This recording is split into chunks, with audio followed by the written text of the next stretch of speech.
I woke up one morning to the kind of silence that'll freeze your blood. No birds, no traffic, just this dead hush, like the world's holding its breath, waiting for the punchline.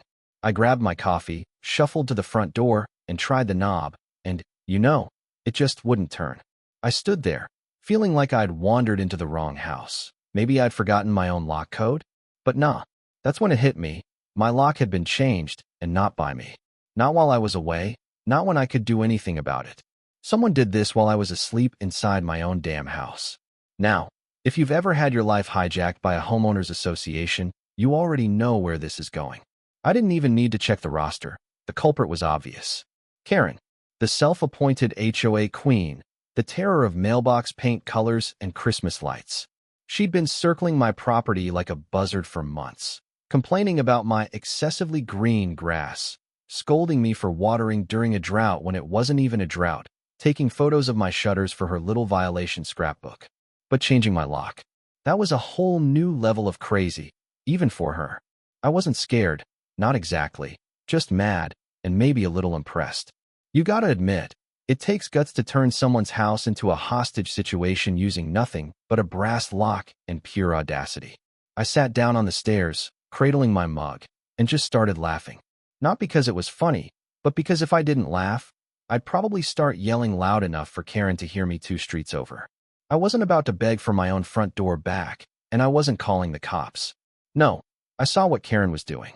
This was her big power move, and she thought she had me cornered. But you ever try to corner a guy with a few tricks up his sleeve?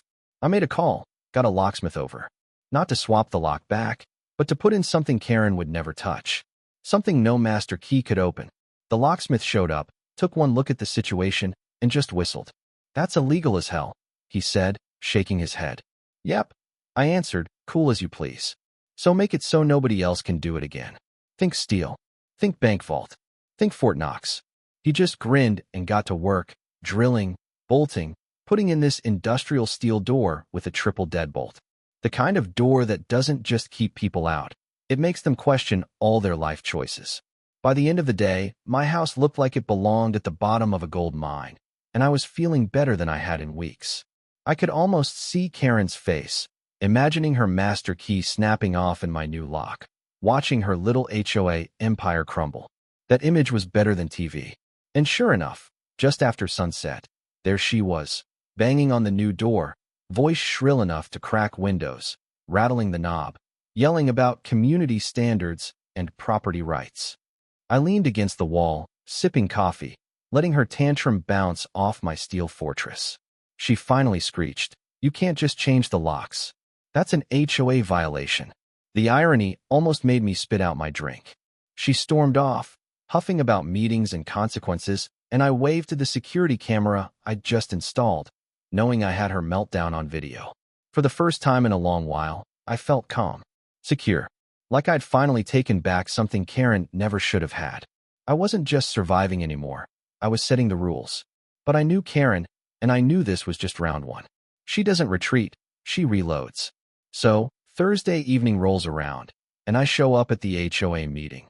Karen perched at the front like a vulture in pearls, board members on either side already looking half defeated.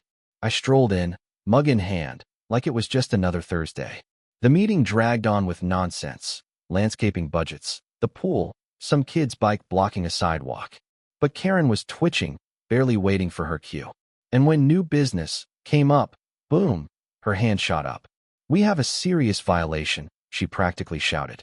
"Unauthorized steel door, blocking HOA access, threatening community safety, blatant disregard for our bylaws."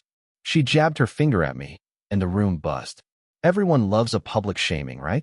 Except I let her rant, then set my mug down, real slow. "Karen," I said, "are you admitting, for the record, that the HOA thinks it can enter my house whenever it wants?" She sputtered, tried to talk circles, but I wasn't letting go. Because last week, while I was home, my lock was changed. Trapped me inside. Massive safety issue, don't you think? Should we discuss who did that? The whole room went dead silent. Karen blushed crimson. "That's not the point," she spat. But it was, and everyone knew it. Then came the twist. Frank, this quiet board member who never said a word, finally piped up. Karen, If someone changed his lock, maybe we should look into that. She glared at him like he'd just committed treason. I slid a folder of state laws across the table, highlighted, tabbed, bulletproof. Here's the law, Karen. Homeowners can secure their homes. The HOA can't override state law. My door stays. You want to keep arguing, we can call the cops right now, or, take it up in court. Suddenly, the whole vibe in the room shifted. Board members started distancing themselves. Karen's hand shook as she waved her bylaws around, but nobody was listening. I stood up, nodded politely, and walked out into the night, lighter than I'd felt in months. For the next week, Karen went radio silent, which, honestly, was terrifying. She wasn't the type to back off. She was plotting. And sure enough, Tuesday morning, there she was, a parade of official inspectors, cameras and clipboards in hand, marching up my driveway like a SWAT team. This is an authorized HOA inspection, she announced. We require entry. I just stared at her. You mean, into my private home? For a door. She started lecturing about fire codes and aesthetics, and taking pictures for compliance. I actually laughed. So let me get this straight. You want to come in my house and take pictures because my door's too safe? She fumed, muttering to the others, you see? Non-compliant. Aggressive. This is exactly why we need rules. I calmly pulled out my phone, locked the door with my app, and pointed to the camera overhead. Step on my porch and you're trespassing. And by the way, you're all on camera. Smile. You could see her army crumbling. Janet, one of her loyalists, started backing away. 2 more board members split, mumbling about work. Pretty soon, Karen's inspection party was just her and one unlucky clipboard guy who looked like he wished he was anywhere else. I folded my arms, told her, the HOA doesn't own this property. I do. That door is the line. Cross it, and I'll call the cops. She hissed, this isn't over. I grinned. I hope not. Every time you try, you just make my case stronger. That night, I found a bright orange notice on my door, $500 for unauthorized modifications. I peeled it off, added it to my folder, and sent an email to the board, polite, loaded with legal references, CC'd to code enforcement, and a lawyer. The board fell over themselves replying that it wasn't their idea. Karen didn't respond. She was boxed in and knew it. But she wasn't done. The next weekend, a white van from the County Fire Safety Inspection Unit pulled up. 2 officials got out, Karen trailing behind them like she was walking a red carpet. That door is a death trap, she shrieked for all the neighbors to hear. The inspectors asked to look. I showed them everything, door, locks, emergency override, all the paperwork. They checked their forms, whistled, and finally said, honestly, this is safer than half the houses on the block. Karen's face just collapsed. He's hiding something, she sputtered, but the inspectors shrugged and drove off. The crowd of neighbors, who'd gathered to watch the circus, actually laughed. Karen was losing her grip, and for the first time, it wasn't just me who saw it. Her next move? She called the cops. A patrol car rolled in. Karen dragged the officer up the walk, yelling about community safety. I handed him my folder, let him watch the video. The cop barely hid his annoyance. Ma'am, nothing here is illegal.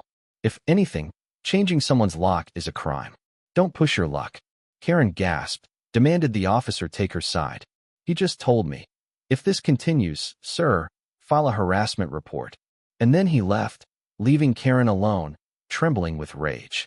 But desperate people get reckless. One night, I heard hammering on the steel door, louder than anything before. I checked my camera. Karen on my porch, wielding a crowbar, 2 of her followers behind her looking like they'd just seen a ghost. She was muttering, grunting, trying to pry the door open. I just hit record, called the police, and sipped my coffee.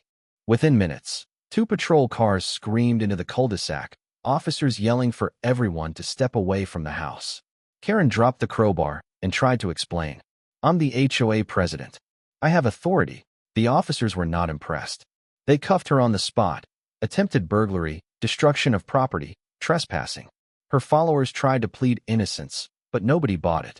The neighbors watched, filming on their phones. By morning, Karen was the talk of the block, and a minor internet celebrity, for all the wrong reasons. The HOA board met without her and stripped her of her title. She might even face jail time. Me? I just kept drinking my coffee behind that steel door. Neighbors stopped to congratulate me, saying I'd handled it better than anyone else could. I told them, the trick is not to fight chaos with more chaos. Just let them trip over their own nonsense. And that's what Karen did, right up to the bitter end.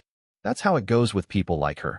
They think power comes from control, but real power is patience.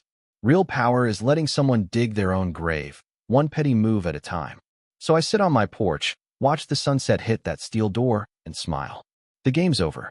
Not because I shouted or stooped to her level, but because I just stood my ground. She lost access to my home, the HOA, and the respect of every neighbor on this street.